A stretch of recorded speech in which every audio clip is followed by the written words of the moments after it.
Rekamnya. Oh iya.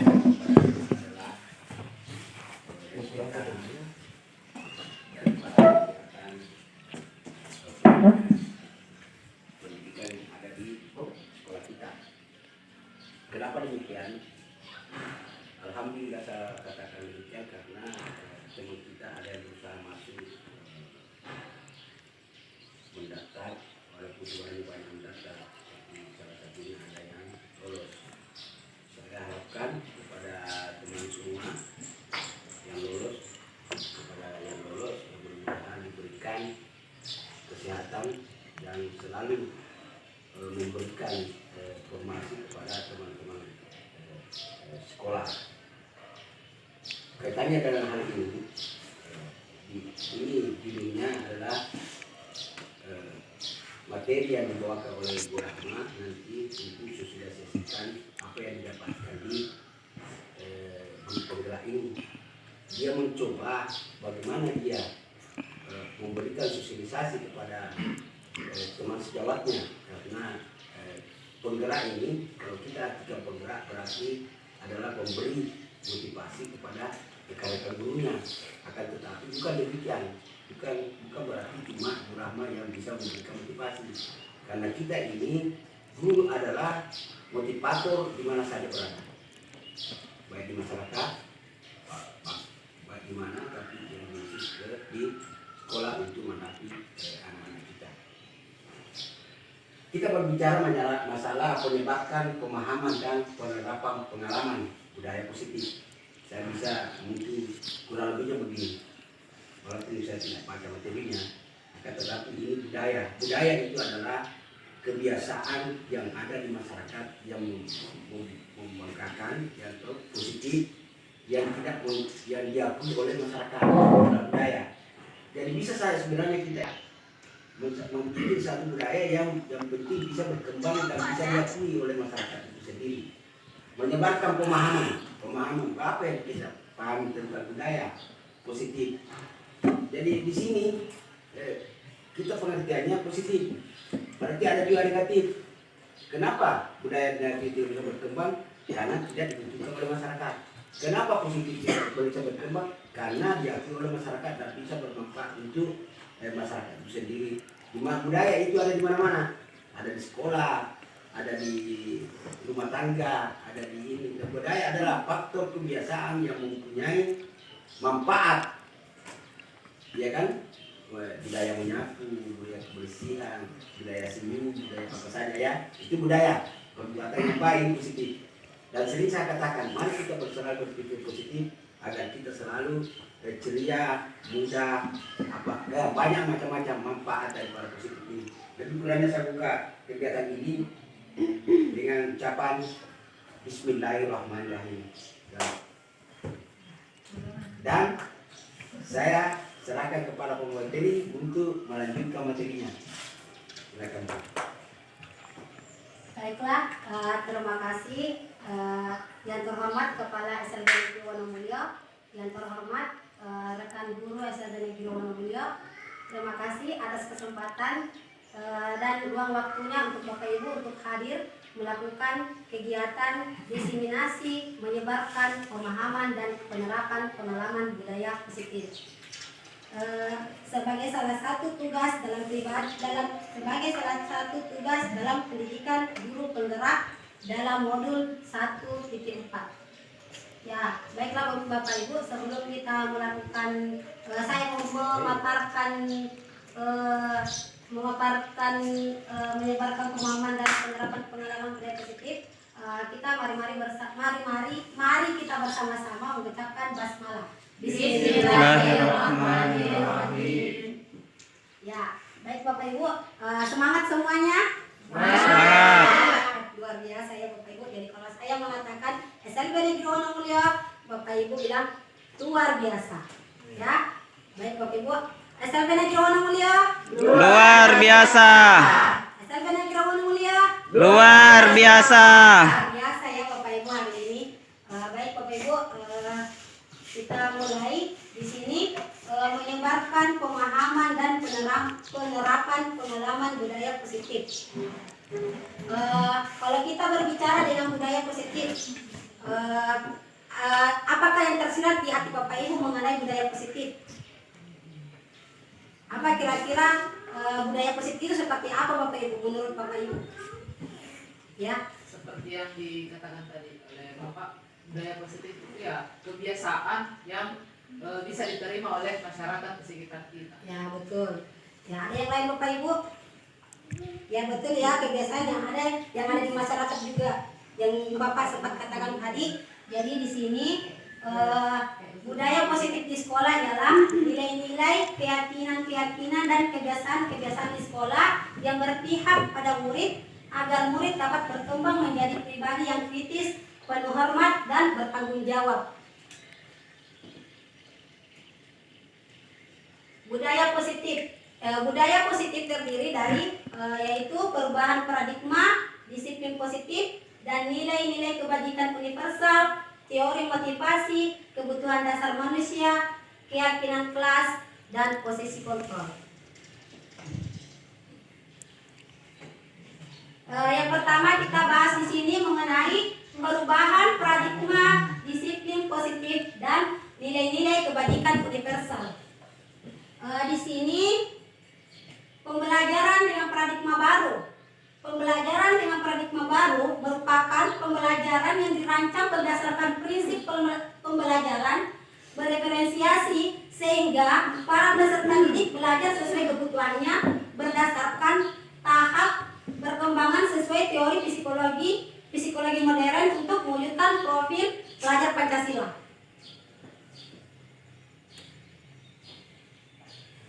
Perubahan paradigma, di sini ada perubahan paradigma teori kontrol atau teori pilihan. Di sini ada ilusi kontrol. Di sini ilusi guru yang mengontrol murid. Pada dasarnya kita tidak dapat memaksa murid untuk berbuat sesuatu jika murid tersebut memilih untuk tidak melakukannya. Jadi ini Bapak adalah ilusi guru mengontrol murid. Jadi dari sini perubahan paradigma teori kontrol atau teori pilihan. Yang kedua, ilusi bahwa kritik dan membuat orang merasa bersalah dapat menguatkan karakter. Di sini dapat menggunakan kritik dan rasa bersalah untuk mengontrol murid menuju pada identitas gagal. Maka mereka belajar untuk merasa buruk tentang diri mereka. Kemudian ilusi bahwa semua penguatan positif efektif dan bermanfaat. Penguatan positifnya atau bujukan adalah bentuk-bentuk kontrol segala usaha untuk mempengaruhi murid agar mengulangi suatu perilaku tertentu. Suatu usaha untuk mengontrol murid tersebut. Yang terakhir, ilusi bahwa orang dewasa memiliki hak untuk memaksa. Banyak orang dewasa yang percaya bahwa mereka memiliki tanggung jawab untuk membuat murid-murid berbuat hal-hal tertentu. Di sini ada perubahan paradigma. Di sini contohnya ada perubahan paradigma stimulus respon ke pendekatan teori kontrol ke teori pilihan. Dari di sini tadi perubahan paradigma Bapak Ibu stimulus responnya ada ke pendekatan teori kontrol. Di sini stimulus responnya yaitu yang pertama kita mencoba mengubah orang agar berpandangan sama dengan kita. Berubah menjadi teori kontrol atau pilihan yaitu kita berusaha memahami pandangan orang lain tentang dunia. Jadi dari stimulus respon ke teori kontrol. Di sini ada perilaku buruk dilihat sebagai suatu kesalahan. Teori kontrolnya yaitu semua perilaku memiliki tujuan. Terus orang lain bisa mengontrol saya. Ke teori kontrolnya hanya Anda yang bisa mengontrol diri Anda. Terus stimulus respon yang selanjutnya, saya bisa mengontrol orang lain. Teori kontrolnya yaitu Anda tidak bisa mengontrol orang lain. Stimulus respon yang pemaksaan ada pada saat bujukan gagal. Teori kontrolnya yaitu kolaborasi dan konsensus menciptakan pilihan-pilihan baru. Yang terakhir, stimulus responnya yaitu model berpikir menang atau kalah. teori kontrol atau pilihannya yaitu model berpikir menang-menang. Jadi di sini kayak ada stimulus respon ke teori kontrol. Di sini kita lanjutkan mengenai disiplin. Apa makna disiplin? Yang pertama berasal dari bahasa Latin yaitu disiplina yang artinya belajar. Disiplin mengacu pada disiplin dari yang memiliki tanggung jawab terhadap apa yang dilakukan berdasarkan nilai-nilai yang diyakini. Yang kedua, disiplin positif merupakan salah satu cara penerapan disiplin yang bertujuan untuk menumbuhkan kesadaran serta memberdayakan peserta didik tanpa imbalan, penghargaan atau reward. Yang terakhir, sebagai pendidik tujuan kita adalah menciptakan peserta didik yang memiliki disiplin diri sehingga mereka berperilaku mengacu kepada nilai-nilai kebajikan universal dan memiliki motivasi intrinsik dalam perubahan perilaku ke arah yang lebih baik. Adapun nilai-nilai kebajikan universal, yaitu nilai kebajikan adalah sifat-sifat positif manusia yang merupakan tujuan yang ingin dicapai setiap individu. Nilai tersebut bersifat universal dan bahasa, suku bangsa, agama maupun latar belakang. Setiap perilaku atau perubahan memiliki suatu tujuan. Dengan mengaitkan nilai-nilai kebajikan yang diyakini seorang, maka motivasi intrinsiknya akan terbangun sehingga menggerakkan motivasi dari dalam untuk dapat mencapai tujuan mulia yang diinginkan. Yang terakhir, ada nilai kebajikan yang ingin dicapai oleh setiap anak Indonesia. Kita kenal dengan profil pelajar Pancasila. Jadi di profil pelajar Pancasila ini kita harus tahu profil Pancasila itu ada 6. Jadi kita harus hafal mati nih Bapak ya profil pelajar Pancasila, apalagi kita ke kurikulum Merdeka. Karena nanti di modul kita buat Bapak Ibu itu ada dikaitkan profil pelajar Pancasila. Jadi kita harus tahu mengenai profil pelajar Pancasila. Yang pertama, beriman bertakwa Tuhan Yang Maha Esa dan berhalak mulia. Kedua, mandiri. Yang ketiga, bernalar kritis. Yang keempat, berkebinekaan global. Yang kelima, bergotong royong. Keenam, kreatif. Kita lanjut ke pembahasan yang selanjutnya, yaitu teori motivasi, hukuman, dan penghargaan restitusi. Di sini ada teori motivasi perilaku manusia. Jadi ada motivasi eksternal, dan motivasi internal. Jadi yang pertama, untuk menghindari ketidaknyamanan atau hukuman. Apa yang akan terjadi apabila saya tidak melakukannya? Jadi ini termasuk motivasi eksternal ya Bapak Ibu.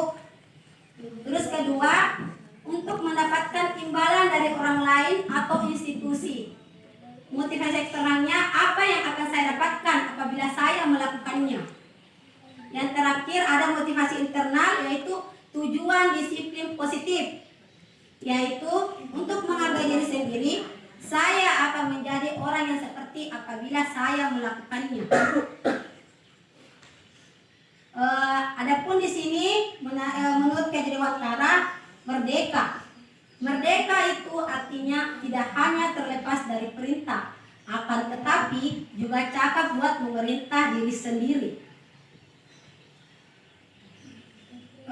Di sini dihukum oleh penghargaan, bahwa penghargaan berlaku sama dengan hukuman, dalam arti meminta atau membujuk seorang melakukan sesuatu untuk memenuhi suatu tujuan tertentu dari orang yang meminta atau membujuk, dorongan ekstra, dan akan ada faktor ketergantungan. Beberapa dampak dari pemberian penghargaan, yaitu yang pertama ada pengaruh jangka pendek dan jangka panjang.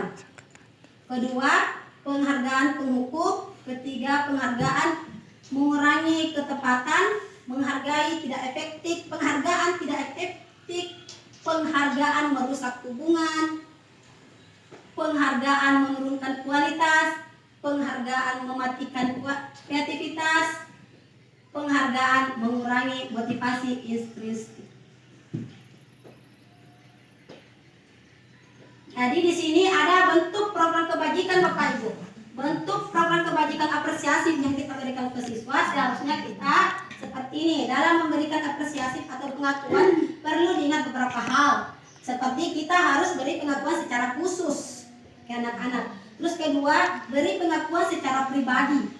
Ketiga, beri pengakuan kepada semua murid bergantian. Beri pengakuan secara konsisten dan fokus pada proses. Terus di sini contoh pengakuan atau apresiasi kebajikan ada pembuka, yang pembuka yaitu kemarin saya perhatikan. Terus nilai kebajikannya yaitu rasa empatimu besar sekali. Situasinya pada saat menolong murid baru di kelas kita. Pembuka yang kedua, saya menghargai. Nilai kebajikannya kepedulianmu. Situasi pada saat kamu membantu teman-temanmu di tugas kelompok. Pembuka ketiga, terima kasih untuk nilai kebajikannya rasa tanggung jawabmu. Situasinya pada saat kamu memungut kertas-kertas yang berserahkan di lantai.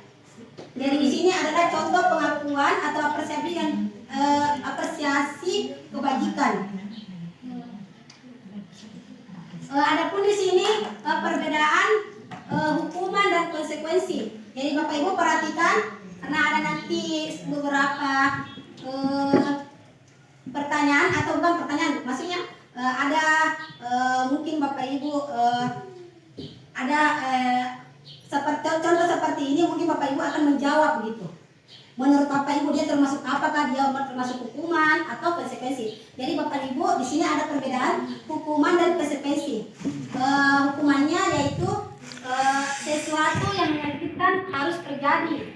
Konsekuensinya itu sesuatu harus terjadi. Terus membuat anak sakit fisik maupun hati untuk jangka waktu lama, itu hukuman. Konsekuensinya yaitu membuat anak merasa tidak nyaman dalam jangka waktu pendek. Hukumannya yaitu anak membenci disiplin, anak membenci kedisiplinan. Konsekuensinya yaitu anak menghargai disiplin. Hukuman paksaan. Konsekuensinya yaitu stimulus atau tanggapan. Yang hukuman mendorong anak menyakiti diri sendiri. Konsekuensinya yaitu mendorong anak agar mudah menyelesaikan diri. Hukuman selanjutnya konsep diri yang buruk. Konsekuensinya konsep diri yang baik. Hukuman yang selanjutnya anak belajar untuk menyembunyikan kesalahan. Konsekuensinya anak belajar untuk mematuhi peraturan. Yang terakhir hukuman marah, rasa bersalah, dipermalukan, merasa tak dihargai. Konsekuensinya yaitu kehilangan hak, dibuat tidak nyaman, disingkirkan untuk sementara, diasingkan untuk sementara. Nah, di sini Bapak Ibu yang tadi yang maksud saya yaitu perbedaan hukuman dan konsekuensi. Di sini dia termasuk apa? Hukuman atau konsekuensi? Jadi ada pertanyaan yang pertama yaitu mencatat 100 kali di dalam buku kalimat saya tidak akan terlambat lagi karena terlambat ke sekolah. Kira-kira Bapak Ibu dia termasuk apa? Hukuman atau konsekuensi? Hukuman. Ini ya bungkus. Hukuman. Ya, jadi kita yang pertama hukuman ya. Hukuman, ingat ya Bapak Ibu. Jadi kita nanti sesuaikan betul tidak. Nah, kedua, lari mengelilingi lapangan basket 2 kali karena terlambat di sekolah. Hukuman. Apa konsekuensi? Nah, ingat ya jawabannya konsekuensi. Hukuman tadi. Jadi nanti Bapak Ibu bisa tahu, oh ternyata saya sudah betul. Oh ini adalah hukuman. Ya. Ketiga, murid diminta untuk push up 15 kali karena tidak menggunakan masker ke sekolah. Hukuman atau hukuman. Jadi nomor 3 ini semua hukuman. Yang kedua tadi ada 2 jawaban ya. Nah, yang ketiga, yang keempat, menggantikan kertas tugas teman yang telah dicoret-coret. Konsekuensi. Ya sama ini ya konsekuensi semua. Membersihkan tumpahan air di meja tulis karena tersenggol pada saat belajar. Konsekuensi. Murid disuruh untuk tidak menggunakan sepatu seharian di sekolah karena tidak menggunakan sepatu hitam. Masih ingat ya, masih ingat semua ya. Oke. Murid disuruh untuk tidak mengenakan sepatu seharian di sekolah karena tidak mengenakan sepatu hitam. Konsekuensi. Nah, keren. Jadi tadi ya. Hukuman karena tidak memakai sepatu hitam kan sudah ada, dia sudah ada peraturan. Nah, jadi dia hukuman. Mengerti Bapak Ibu? Siap. Lanjut lagi ya, selanjutnya. Nah, apa itu restitusi? Restitusi adalah proses menciptakan kondisi bagi murid untuk memperbaiki kesalahan mereka sehingga mereka bisa kembali pada kelompok mereka dengan karakter yang lebih kuat. Restitusi juga merupakan proses kolaboratif yang mengajarkan murid untuk mencari solusi untuk masalah mereka dan membantu murid berpikir tentang orang seperti apa yang mereka ingin menjadi tujuan mulia dan bagaimana mereka harus memperlakukan orang lain. Di sini identitas sukses. Di sini ada identitas gagal, ada identitas sukses. Identitas gagal itu hukuman. Ya, hukuman. Jadi identitas sukses itu dia disiplin termasuk konsekuensi sama restitusi. Adapun hukumannya itu sesuatu yang menyakitkan harus terjadi. Konsekuensinya yaitu sesuatu harus terjadi. Restitusinya itu restitusi merupakan pilihan. Jadi kita mau kayu foto kalau tempat mau difoto. Nanti bisa. Ya. Bisa dilihat.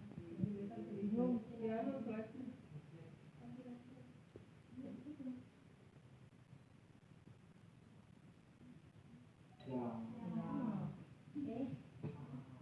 Lanjut ya Bapak Ibu.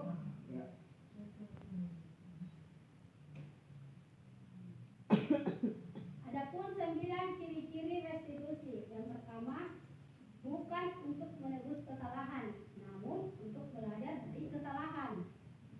Yang kedua, memperbaiki hubungan. Yang ketiga, tawaran, bukan paksaan. Yang keempat, restitusi menuntun untuk melihat ke dalam diri. Kelima, restitusi mencari kebutuhan dasar yang mendasari tindakan. Yang keenam, restitusi diri adalah cara yang paling baik. Yang ketujuh, restitusi fokus pada karakter bukan tindakan. Kedelapan, restitusi fokus pada solusi. Yang terakhir, restitusi mengembalikan murid yang berbuat salah pada kelompoknya.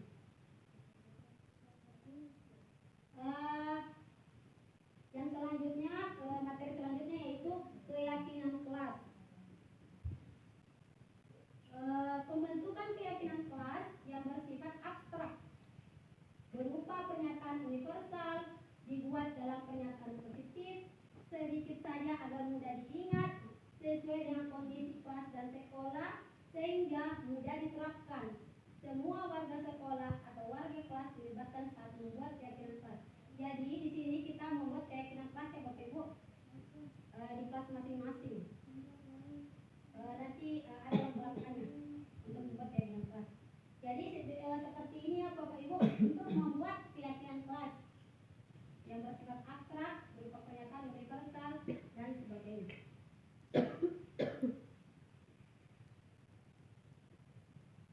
Di sini Bapak Ibu contoh untuk membuat keyakinan kelas. Di sini kita dulu membuat peraturan dulu. Aturan seperti selalu kembalikan buku ke tempatnya. Kira-kira keyakinan kelasnya dia tanggung jawab. Jadi ini yang perlu dikatakan.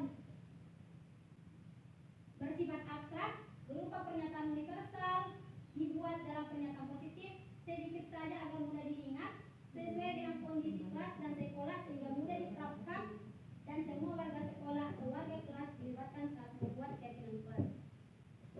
Jadi seperti ini Bapak Ibu buat peraturan dulu selalu peraturan yaitu selalu kembalikan buku ke tempatnya. Keyakinan kelas yaitu tanggung jawab. Jadi ini yang dibuat dari peraturan menjadi keyakinan kelas yang tadi abstrak. Terus kedua dilarang mengganggu orang lain. Keyakinan kelas yaitu menghormati orang lain. Peraturan yang ketiga hadir di sekolah 15 menit sebelum pembelajaran dimulai. Keyakinan kelasnya menghormati orang lain dan berkomitmen. Peraturan yang terakhir dilarang melakukan kekerasan. Keyakinan kelas yang pertama keselamatan, menghormati orang lain.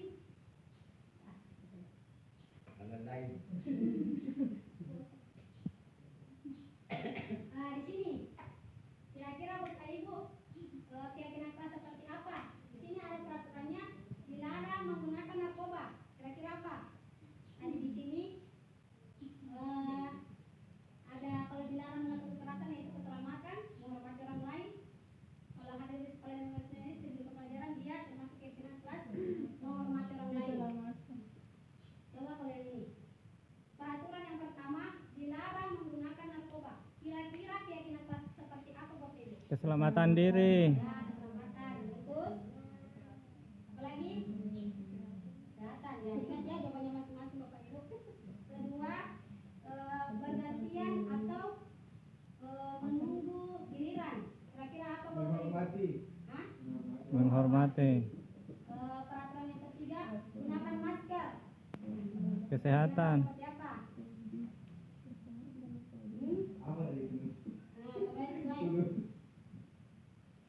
Tanggung jawab. Yang terakhir, jangan berlari di kelas atau koridor.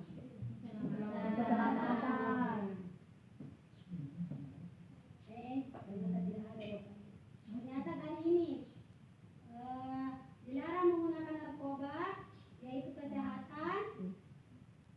Yang kedua, pergantian atau ya bersabar. Ternyata tadi terapkan ini. Yang ketiga, gunakan masker. Gunakan masker yaitu keselamatan. Ya, keselamatan ya, gunakan masker. Kan? Iya, keselamatan. Oke. Yang terakhir, jangan berlari di kelas atau koridor. Keamanan. Ya. Selanjutnya, materi selanjutnya yaitu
berceramah dan mengatakan seharusnya ibu kecewa.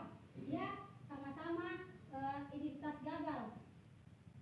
Dia termasuk sama halnya dengan hukuman, tapi dia katanya di sini membuat orang merasa bersalah. Ya. Di sini yang teman yaitu membuat alasan-alasan untuk muridnya.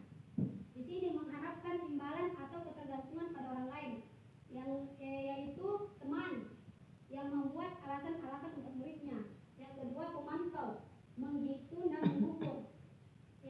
Yang terakhir manajer, dia termasuk identitas berhasil atau sukses, di mana dia mengajukan pertanyaan-pertanyaan seperti apa yang kita yakini, apa yang bisa kerjakan untuk memperbaiki masalah ini. Dia ada di tengah-tengah. Jadi dia termasuk identitas sukses daripada penghukuman. Karena di hukum itu ada kayak menunjuk-nunjuk atau menyakiti atau menyindir. Jadi 5 posisi kontrol ini yang berhasil yaitu hanya manajer. Kepala sekolah.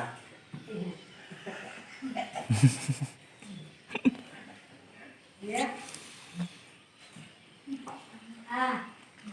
Di sini contoh penerapan 5 posisi kontrol guru. Siswa yang tidak memakai atribut lengkap saat upacara bendera. Di sini ada pertanyaan-pertanyaan. Di sini posisi kontrol apakah aku? Nah, di sini Bapak Ibu.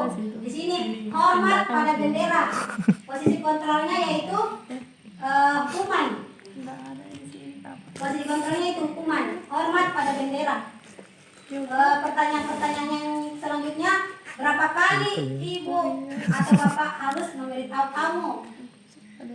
Kamu selalu saja mengecewakan Ibu atau Bapak. Dia termasuk membuat merasa bersalah ya.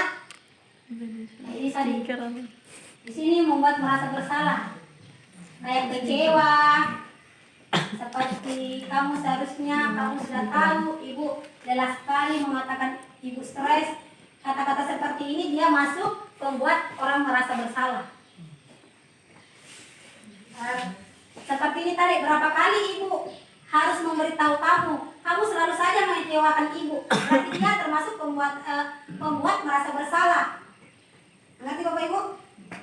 Terus ketiga, ayo dong ikuti aturan sekolah. Tolong bantu Ibu ya sekali ini.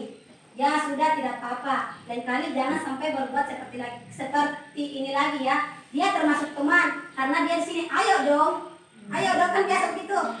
Ayo dong, kayak mengaji begitu. Berarti dia posisi kontrolnya seperti teman. Kalau di sini tidak buka ayo dong, ayo nih. Saya sempat kemarin itu arti saya suruh. Ayo dong nak, bantu Ibu cari tempat sampah. Saya langsung berpikir, oh berarti posisi kontrol yang saya lakukan itu adalah teman. Sempat saya kemarin itu, oh berarti posisi kontrol itu pada saat itu saya ajak sakti, berarti dia itu termasuk teman. Karena saya panggil untuk membantu Ibu. Ayo, gitu. Terus yang ketiga, keempat, kamu sudah melanggar peraturan sekolah. Kamu tahu konsekuensinya. Setelah upacara kamu beli atributnya ke koperasi dan jangan diulang lagi. Dia termasuk pemantau karena dia mengukur. Jadi pemantau itu pengukur. Di sini kamu sudah melanggar peraturan sekolah. Kamu tahu konsekuensinya, kan dia sudah tahu bahwa salah. Nah, jadi tolak ukurnya begitu. Jadi dia termasuk pemantau. Yang terakhir, apakah kamu tahu kesalahanmu? Kira-kira bagaimana kamu memperbaiki kesalahanmu? Dia di sini manajer. Dia maksudnya tidak menyalahkan. Ya, jadi makanya di sini tadi identitas berhasil manajer. Karena dia di sini tidak menyalahkan, tidak apa. Dan selanjutnya di sini ada tugas pernyataan dan posisi kontrol. Bapak Ibu di sini kira-kira posisi kontrol seperti apa? Seperti tadi, apakah dia termasuk teman, atau kayak ini? Hukuman kah atau pembuat merasa bersalah? Teman, pemantau, ya? Oke? Nah, di sini pernyataannya dengan kamu. Perbuatan salah. Nah, ingat ya jawabannya Bapak Ibu. Ya. Kedua, kamu tidak pernah benar melakukannya. Pemantau. Apa?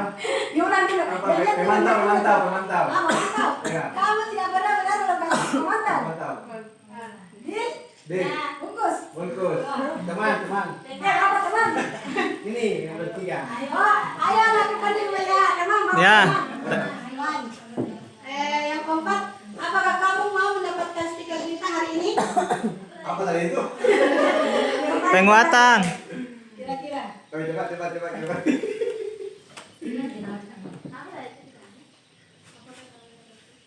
Apa tadi? Oh, manajer. Oh, manajer. Apakah kamu mau mendapatkan stiker bintang hari ini? Manajer. Bagaimana kamu bisa menyelesaikan masalah ini? Manajer. Kamu selalu yang paling terakhir. Pemantau. Jawabannya. Tunggu dulu Di, ada jawabannya cuma.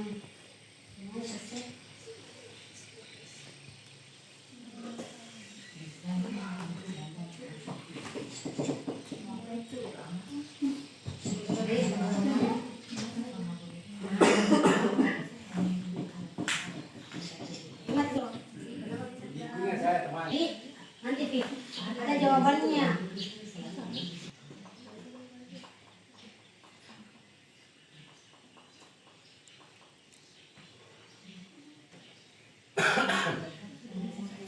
Dia yang belajar molok ni aku bagi.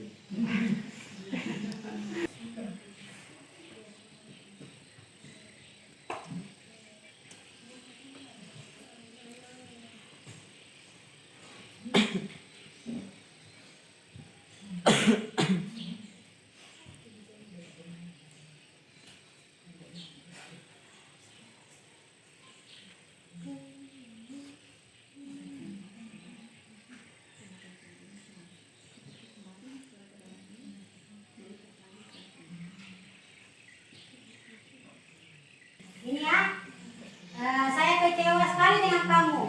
Dia membuat orang bersalah. Siapa tadi yang benar? Oh, benar semua. Kamu tidak pernah benar melakukannya. Belum.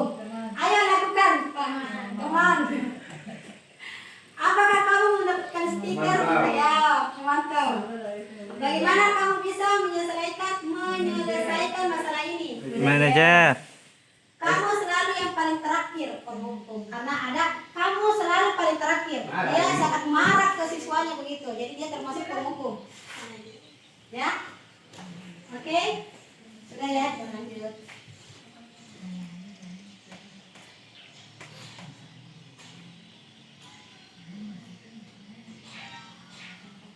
Ya, yang terakhir Bapak Ibu di sini materi yang terakhir yaitu segitiga restitusi.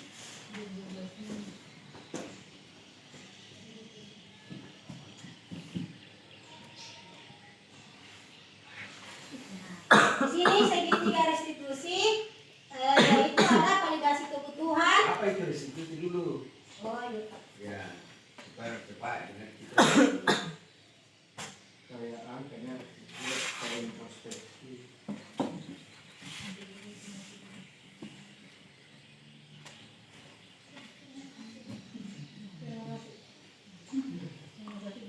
Proses menciptakan kondisi bagi murid untuk memperbaiki kesalahan mereka sehingga mereka bisa kembali pada kelompok mereka dengan karakter yang lebih kuat.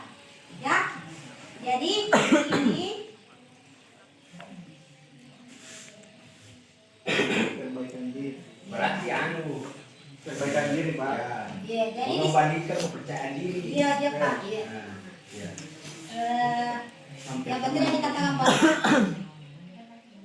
jadi di sini ada gambaran segitiga restitusi. Di sini validasi kebutuhannya seperti ini dulu, menstabilkan identitas. Setiap orang pasti pernah melakukan kesalahan.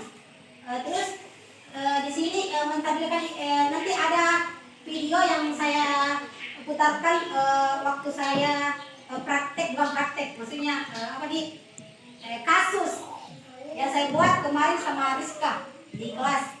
Saya pakai segitiga restitusi. Di sini menstabilkan identitas. Setiap orang pasti pernah melakukan kesalahan. Seperti kamu bukan satu-satunya yang pernah melakukan ini. Kedua, ada menanyakan keyakinan. Nilai-nilai apa yang telah kita sepakati. Terus, kamu ingin menjadi orang seperti apa? Validasi kebutuhannya, adakah cara yang lebih efektif untuk mendapatkan apa yang kamu butuhkan? Terus, kamu tentu punya alasan mengapa melakukan itu. Jadi nanti di sini saya akan meminta video Bapak Ibu untuk mengenai segitiga restitusi.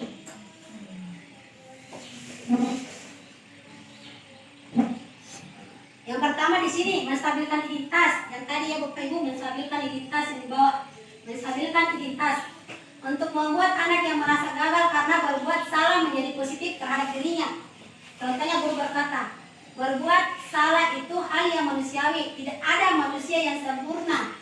Bapak Ibu, jika buat salah kita pasti bisa menyelesaikan permasalahan ini.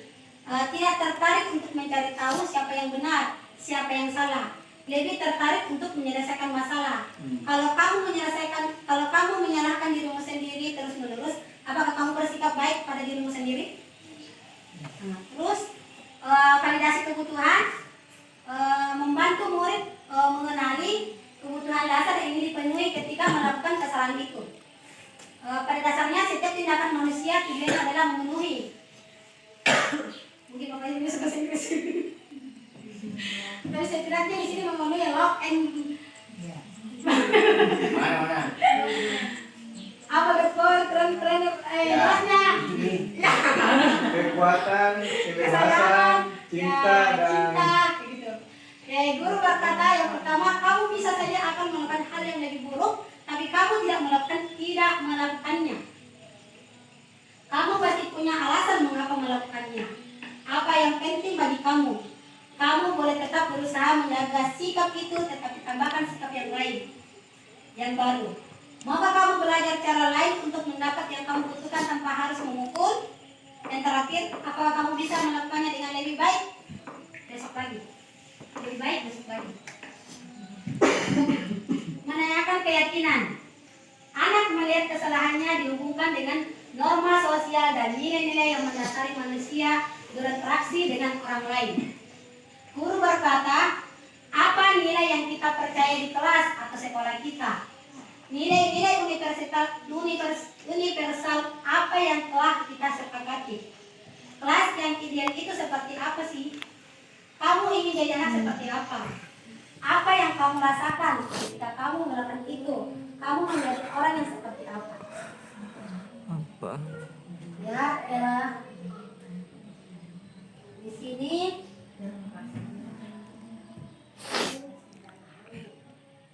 materinya sudah habis, tapi di sini saya akan memperlihatkan video Bapak Ibu mengenai segitiga restitusi. Di sini mungkin ada yang sudah lihat, ada saya upload di YouTube. Di sini kasusnya Rizka karena tidak memakai seragam ke sekolah. Jadi saya memakai segitiga restitusi. Saya di sini tidak menyalahkan Rizka, tapi saya memakai segitiga restitusi itu yang tadi dengan tidak menyalahkan atau menghukum atau apa, kita ada di tengah-tengah untuk maksudnya menyelesaikan masalah tanpa hukuman. Manajer. Ya Pak. Ya, di sini kalau siapa tahu maksudnya suara saya di sini kayak mengganggu Bapak Ibu. Maksudnya di video ini minta maaf ya, karena suara saya bisa tahu suara kayak bass atau bagaimana kan. Oke, lanjut Di. lanjut.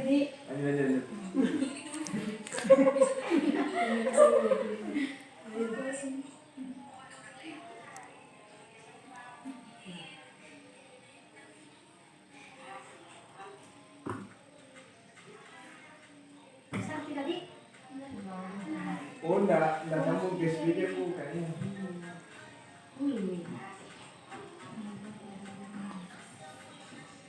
Ya, ke speakernya yang mana?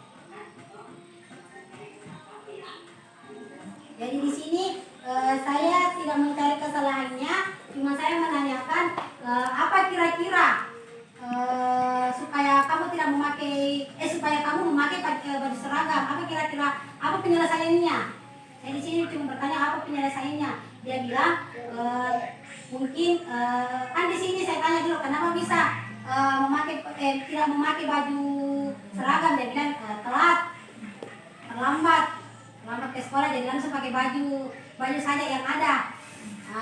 Terus kemudian saya bilang apa penyelesaiannya supaya kamu tidak mengulanginya. Dia bilang mungkin kalau gara-gara katanya awalnya dulu saya bilang kenapa bisa. Dia bilang saya terlambat ke sekolah karena nonton film Korea. Dia bilang di sini percakapannya ya. Terus saya bilang apa penyelesaiannya bang? Penyelesaiannya mungkin saya mengatur alarm untuk tidak terlambat lagi ke sekolah. Begitu. Ada speaker.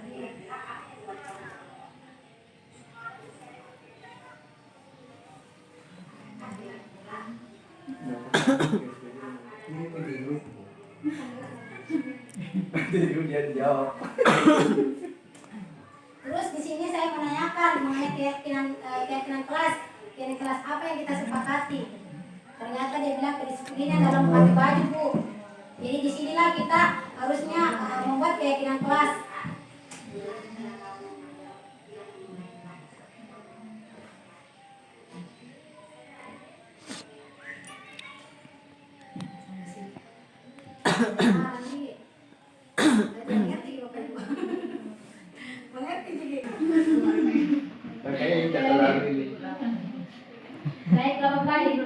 Baiklah Bapak Ibu, itulah paparan materi saya. Lebih kurangnya mohon dimaaf.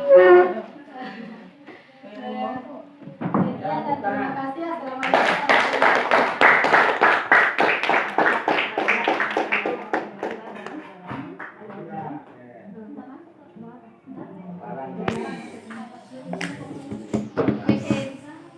Gimana dia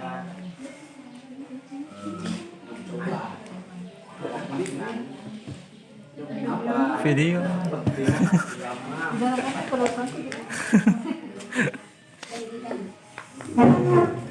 bergerak.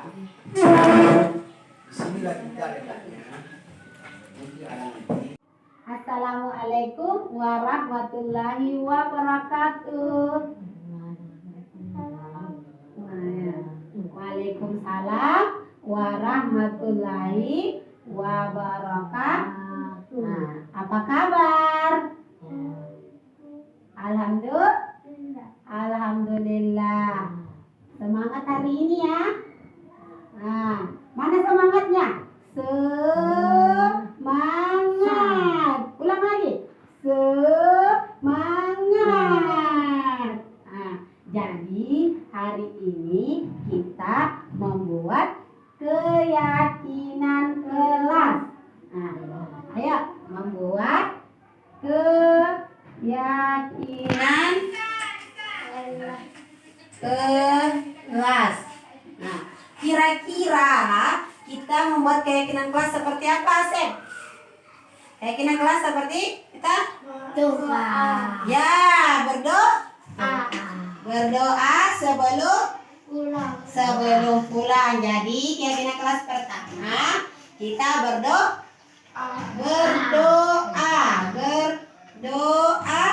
sebelum pulang dan masuk kelas. Ya kelas. Kedua apa lagi? Ya kedua keyakinan kelas.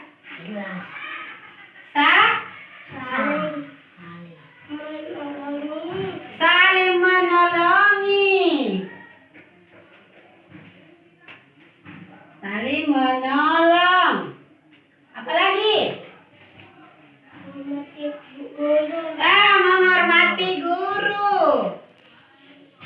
Menghormati guru. Apa lagi, Nak? Ya, menjaga kebersihan. Mantap. Menjaga kebersihan. Menjaga kebersihan. Inilah. Ya. Jadi hari ini sudah kita membuat keyakinan kelas. Jadi anak-anak hari ini yang pertama yaitu berdoa sebelum pulang dan masuk kelas.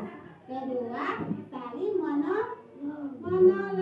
Ketiga, menghormati guru. Keempat, menjaga kebersihan. Ya, sudah cukup keyakinan kelasnya? Ya, ya. Kalau begitu, Asep dan Putra menulis keyakinan kelas. Ya, tulis. 1. Berdoa sebelum pulang dan masuk kelas. Ya, tulis. Asep dan Putra. Mana pensilnya, Nak? Tulis. Ya.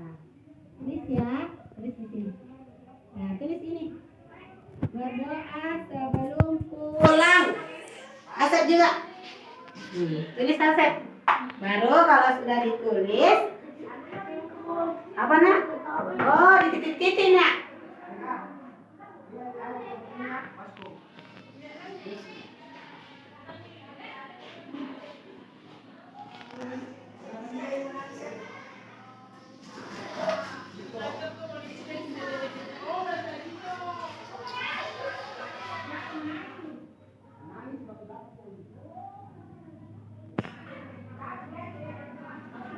Tulis.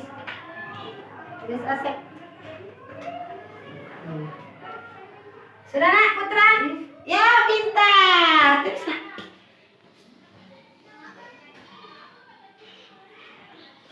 Tulis, Nak. Ya.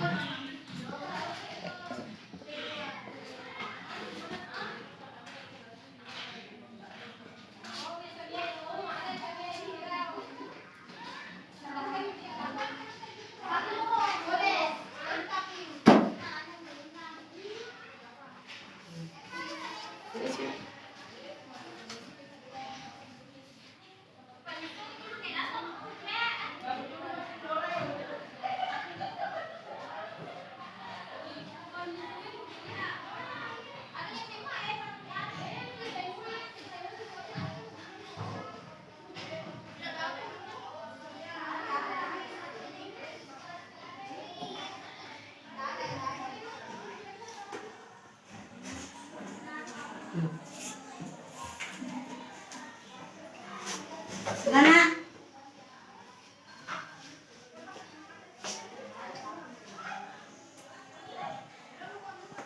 Tolong, Putra.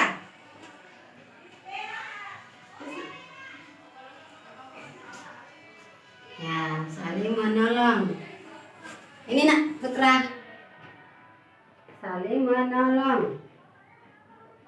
Ya, huruf A lagi. Asep. Nah, ya, terus lagi, Nak.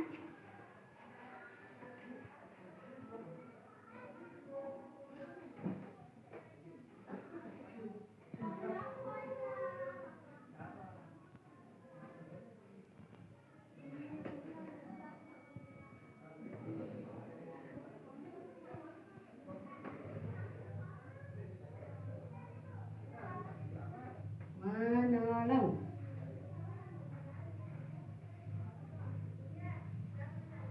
Ini lagi, Nak.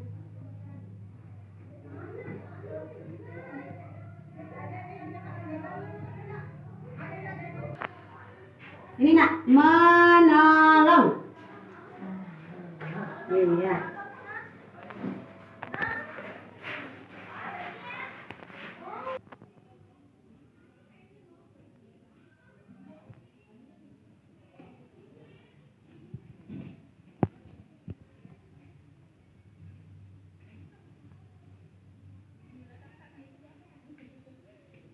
Sudah? Kalau sudah, kita tempel di sini ya.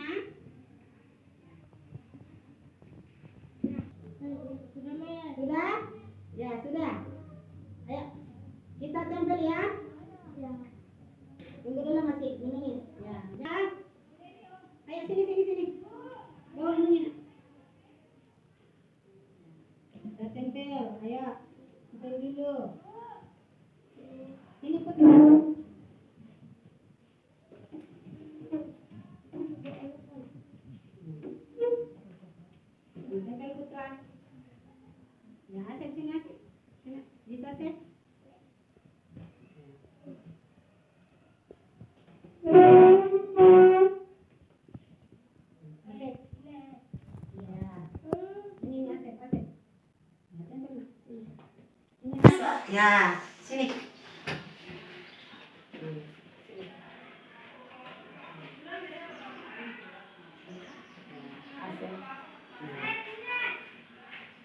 Ini lagi Asep. Mana lagi Asep?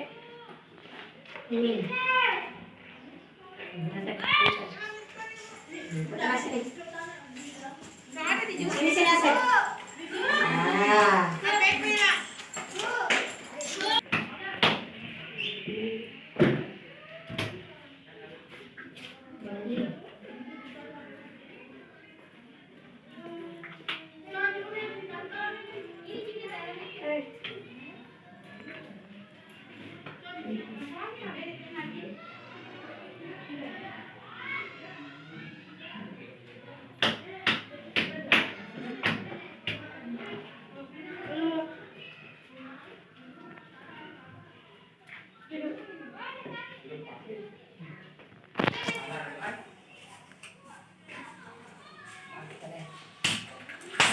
Oke deh, tos.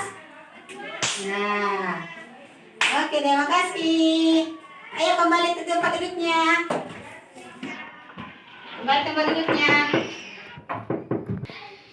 Ya, sekarang anak-anak duduk. Ya, duduk nak. Duduk di kelasnya ya. Ya, duduk di bangkunya, Duduk nak. Asep bisa Asep. Nah, jadi kita sudah membuat keyakinan kelas. Jadi keyakinan kelas harus apa? Disepakati di dalam kelas ya. Nah, jadi di dalam kelas kita harus berdoa sebelum pulang. Nah, apa lagi? Saling menolong ya.